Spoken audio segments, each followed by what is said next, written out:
So once I feel like a client has decent control over their pelvis, I like to progress them to probably my all-time favorite exercise, the bear crawl.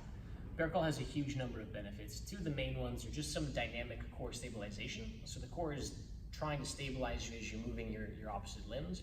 And the second is like coordination and reflexive strength.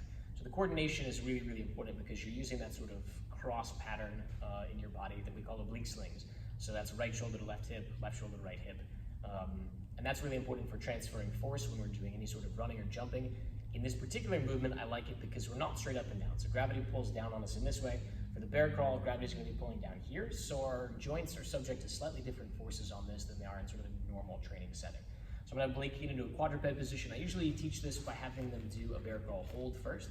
The first thing I have them do is spread their fingers nice and wide, get their hands right underneath their shoulders, knees are right underneath their hips, and then I have them lift their knees about 1 inch off the ground.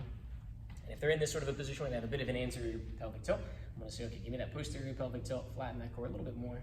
Good. From that position, I just want them to hold this for about 30 seconds so they can feel their core sort of engaging, breathe normally, and kind of get comfortable in the position. Once they're reasonably good at this, they've been able to do this for a couple of rounds or a couple of weeks of programming, I'll have them progress to actually doing the crawl forward. The biggest thing on the crawl forward that I tell people is try not to think about the movement. It's the first way that you ever moved as a human, and it's very instinctual. So if you try to exert conscious control over that movement pattern, you're gonna screw it up. So I say move your opposite arm and your opposite limb. Once you start moving, don't think.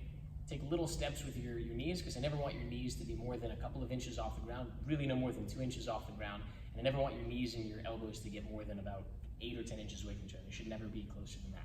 So I'm gonna have Blake go ahead and start crawling forward for me. You can see he's not taking very big steps. The knees and the elbows don't come very close to each other.